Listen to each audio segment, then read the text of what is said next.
Hello, everybody. I am happy to be home in my studio today on a Tuesday. Let me put the chat on so that you can leave me a comment when you get here, and I'll know that chat is working. It doesn't always work, and then sometimes I end up speaking to just a screen, which kind of gets weird.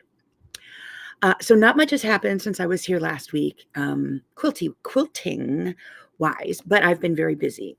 So I left and I went to New Hampshire to teach at Bits and Pieces, and they were fantastic. It was 4 wonderful days with some wonderful people. I taught 2 classes of home machine quilting, and I love that class because it takes everyone comes in like this, like I've taken classes like this before and it doesn't work, and they leave going, oh my word, I can do this. Like they might not say, oh my word, I'm perfect at it now, but they're not afraid to try. So that's always a really rewarding class.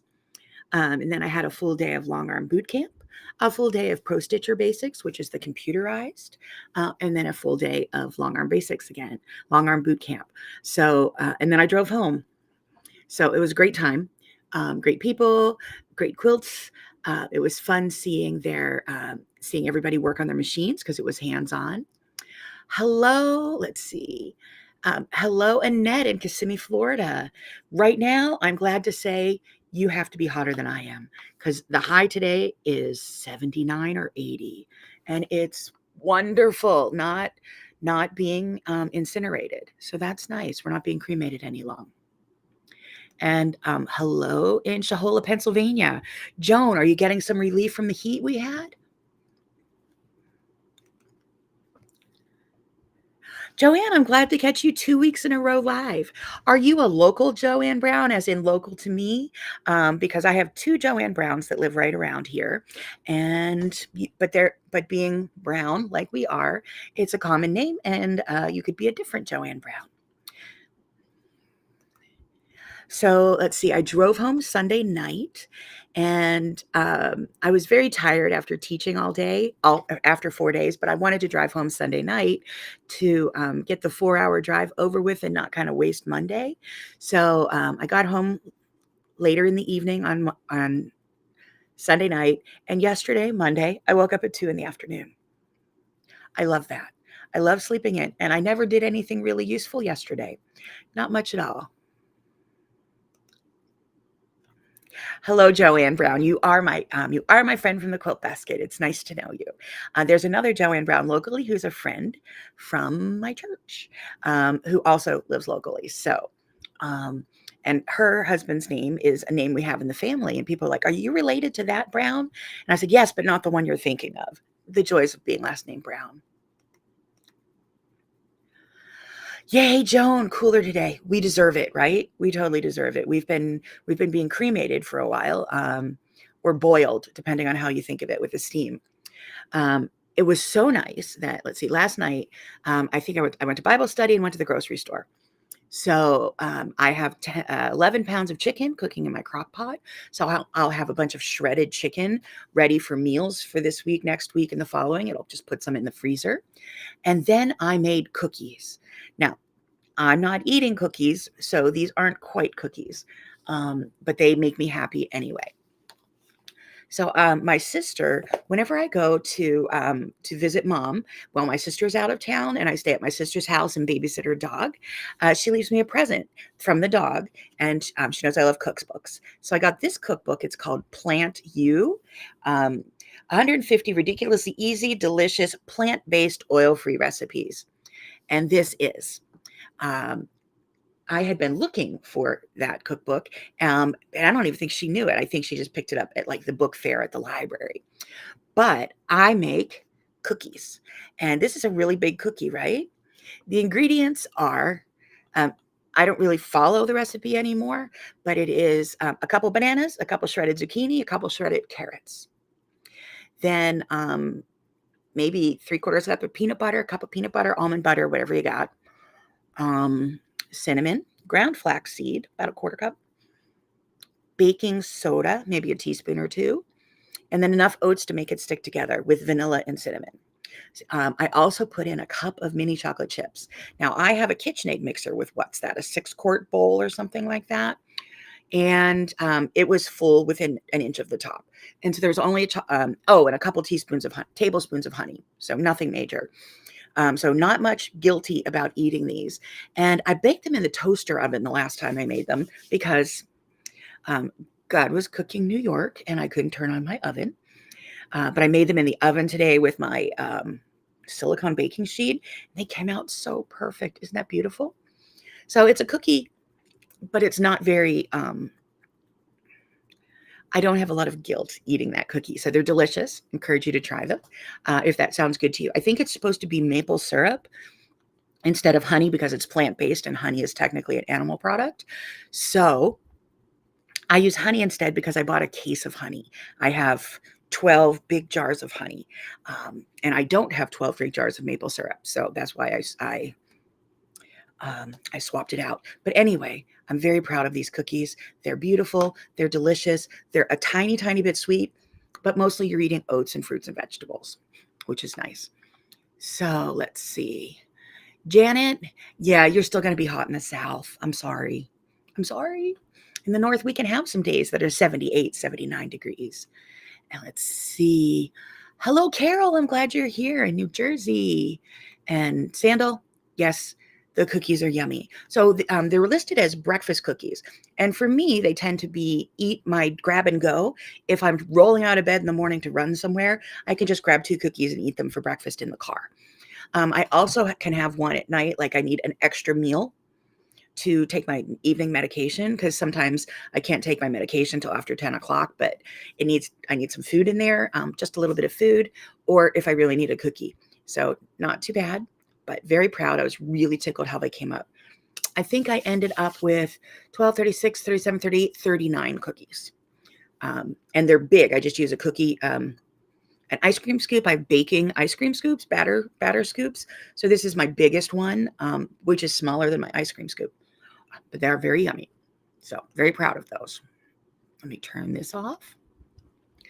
The chicken tonight is going to be chicken enchiladas, which I can also put in the oven. And it's done with a cream sauce and then some enchilada sauce. Just good stuff there with some veggies in it. So I get to turn the oven on and I'm really excited. I might make the enchiladas smaller and throw them in the toaster oven because I have a toaster oven that holds a 9x9. And I do that just because I don't have air conditioning. So turning the oven on isn't something we can do every day. But the cookies did not turn out well in there. Casseroles do. The other thing, what else do I have going on? I'll probably be taking a nap. But other than getting started, I had to get my food going because I'll be home for about 10 days. And then I'm going to teach a Handy Quilter van event in Simsbury, Connecticut at So Inspired Quilt Shop. Now, I love that quilt shop. Vivian is wonderful. The shop is eye candy. I tend to leave my wallet there, or at least the contents thereof, and always come home with a big bag of fabric. And I'll be teaching hands-on classes there because the Handy Quilter van comes and brings 6 machines on frames, and then 2 people share a frame. So they're hands-on classes, which is fabulous. When I'm at the shop in New Hampshire, it's not the van because they do have a classroom and they do own many machines. So it's hands-on, but it's not a van event. So there you go. If I should get to work, like I plan on doing some quilting, I plan on listening to podcasts and reading the news because I've been out of touch for 5 days. And apparently a few things happened over the weekend. I remember before I was traveling and I'd been out of touch with the news for days and days and days. And then I found out like Fidel Castro resigned. Like the order of the known world has changed in like Fidel Castro has always been the head of Cuba, and then he resigned while I was on the road, but I didn't find out for a couple of days. It's kind of what I'm going through this week. Let's see. Scott, I don't know if you have, have you had van events? I know I've taught hands-on in the shop you work in too. Kind of fun. This year, for the remainder of 2024, I'm only teaching by car. So that means like Ohio, Pennsylvania, Maryland, Virginia, Delaware, New Jersey, New York, and all of New England. I can reach that by car. Other than that, I'm not up to flying with the luggage because just flying makes me tired. I need to have a day to sleep just after a day of flying, driving to the airport, getting my luggage there, getting on the plane, waiting, getting on the next plane, waiting, getting my luggage, getting my rental car, driving to where I'm going. And then I'm tired. So driving locally can work. The next thing I might do, I hope to do some quilting just to get my fingers on my own fabric and my own thread. So I will be writing up, whoop, my strawberry is upside down. I will be writing up the instructions on how I machine quilted these placemats. This was our May strawberries were in May. June was the ice cream cone. July I haven't put out yet because I'm still running a little slow.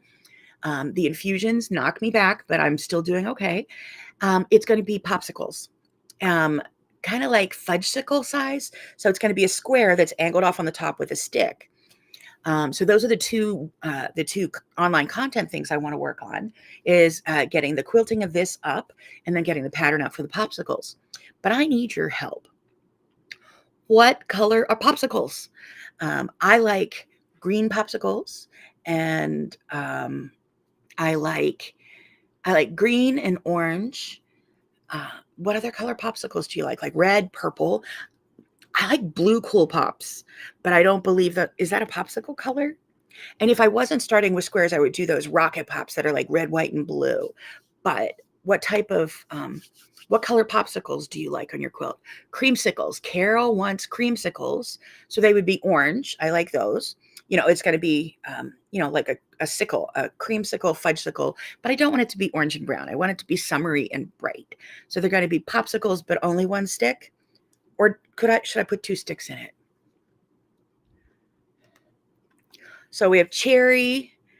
Are there pink popsicles? So red, pink, orange, yellow. I don't know about yellow popsicles. Oh, watermelon. Okay, watermelon could be red or pink. Any color. So red, pink, orange, yellow, green. I like lime. I like green and blue. And I know those aren't flavors, those are colors, but I always pick the green or blue Cool Pops. Green or blue, purple. So I guess I could do all the colors. Okay, that pattern may be coming out soon because I got new batteries in my mouse, which was pretty exciting. Blue equals blueberry, does it always? Because I don't know, whenever I get like slushies or ices, and I don't do it very much, but the blue, just so you get a blue tongue, I don't think of it as blueberry. I just think of it as blue. How could I do white on the inside of a creamsicle? Did like 4 whites and then oranges around it? Thinking. Strawberry shortcake with white crunchies. Ooh, okay. You've now taken me back to grade school. Whenever I had ice cream money, I would get the chocolate one with the chocolate and the brown and white crunchies. But yes, that would be good. It's artificial. It's all artificial. None of this is real. Now, mostly what I eat is real because I buy meat and produce, and that's the food I eat. But I grew up in the 70s and 80s, which means I ate a lot of processed food. And it's been interesting learning to cook with fruits and vegetables. My husband and I used to belong to have a share at the farm, which is, as the crow flies, about a mile from here. It's 2 miles by road. And they grow, it's a mature orchard. It's organic fruits and vegetables. And they used to have a share that we would pay them a certain large amount in the beginning of the year and then get a big basket of groceries for about 20, 24 weeks. They felt that the return on investment was not great for them. So they discontinued it last year. I did it for 13 years from the beginning to the end, and we don't do it anymore. But I can still go there and buy my food. So I can just get on my bicycle on a day where it's not ridiculously humid. I rode my bike in April and May and June before it got gross. And then when the humidity hit, this is my first summer that I've been with the heart failure. So once the humidity hit, it was a little too much for me. But I could do a short bike ride over there and say, oh, I need kale for dinner or sweet potatoes or something. So I can still get my food from there. And just, I've learned how to cook so much. Like I know how to cook kale and I know how to cook watermelon radishes and all these fruits and vegetables I've never heard of. So it was a wonderful experience. And I understand that their business needs, it wasn't a fit any longer because they do big strawberry picking, blueberry picking, apple picking, pumpkin picking, and people come from a distance to this farm, and that is what they make a lot of their money on. And I respect that. So I miss it. I'm sad that I don't have it anymore, but I really enjoyed what I did and what I learned from it. So this I actually had to buy the zucchini for this, which was strange. I think I'm going to go to church and just leave my car unlocked and in the parking lot and see if anybody throws some zucchini in there for me. That would be nice. I also have a cutie quilt coming out, a new pattern. I also have another cutie quilt video that'll be coming out. So I have a lot of stuff just about to happen, but I'm going to be home for the next week and away for a little bit. I'm going to my calendar because I don't have my head on straight. So yeah, I'll be home for 7, 8, 9 days. And then I will be home for half a week before I go visit my mom and visit with her while my sister is not going to be necessarily there. I lost where the camera is. Hello, I'm back. So I will be visiting with you every week, but I'll be back on Tuesday. This week from home, next week from home. And then the following week, you'll be at my sister's house. But you'll get to see my sister's kitchen and her dog, and I'll have sewing with me and new content. I can't tell you how grateful I am that you've been my friends through the 4 years I spent at home and the health challenges that I've had when I've been in and out. It is so wonderful to be back in a classroom occasionally. That, about once a month is about what I try to teach. Once a month, twice a month at the most, locally, within a day's drive, half a day's drive. It's fantastic to be able to do that, to be doing what I love, what I know I'm good at, what I know I can really help students move forward in their quilting. So I don't want to leave you behind though. So I'm never going to go back and travel 200 days a year like I've done before. But it's been wonderful having your support while I've been home and not necessarily well. But as I get back into the world, I hope to see a lot of you in person and travel. If it's in the Northeast United States, or maybe next year if I take a flight or two. Let's see. Scott has a question. How is my deck coming along? My deck foundation is up. Half of the floor is in and half of the railing is in. Here's what happened. My deck was supposed to be started in August, but the people doing my deck had 3 or 4 days, 1 week while they were waiting for a permit. So they came and started on it. And then they went back and did their other scheduled jobs. And then they had half a day, 1 day last week or 2 weeks ago, whatever that was, and got another bit of the work done. So I honestly I expected them to start the foundation, the big cement things in the ground, foundation or whatever you would call that, the support. I expected to do that and then nothing until August. So the fact that half of it is up, I'm so excited about. Whenever they finish, it'll be fabulous. We'll get the grill off my front porch. And I come from a place where there's I don't have a sofa on my front porch. I don't have a refrigerator on my front porch, but I really would like to get my table and my grill back on my back deck and get a front porch again. But it's lovely having that come along. Pretty much my life is aces right now. I love that things are moving along evenly. Like I taught for 4 days and traveled, and I was very, very tired, and I'm still tired. I'll probably take a nap today. Work for me comes at a cost. It's very physically tiring for me, but it's worth it. So I'm not complaining about being tired. And then the rest of the time, I'm just home and quilting and cooking and starting to make progress on cleaning my house. I can't bend over a lot, but I can bend over a little bit and do some stuff. So I try to, when I cook, be able to clean up the mess. I'm making progress in my sewing room. And hopefully, yeah, I'm really, really super excited to be super content. I don't know if that's weird. There's nothing exciting going on. But I'm really, really happy. And I'm thankful you've been along for the journey. So I'm not going to talk too much longer. I'm going to take some time, maybe eat one of my cookies and do some designing, some editing, some quilting, and hope to get you a newsletter in a day or two. So Thank you for being along for the ride. I hope you're having a wonderful time. I hope your air conditioner is working well if you need it to be. I hope you're enjoying open windows if you can. For those not in the northern hemisphere, stay warm and quilt up a storm. I will be back next Tuesday to tell you about the very much fun that I had in Connecticut, because I already know it's going to be fun, and all the students that I met there. Take care. Take care of yourself. Take care of each other. Happy quilting, and I'll see you again next week.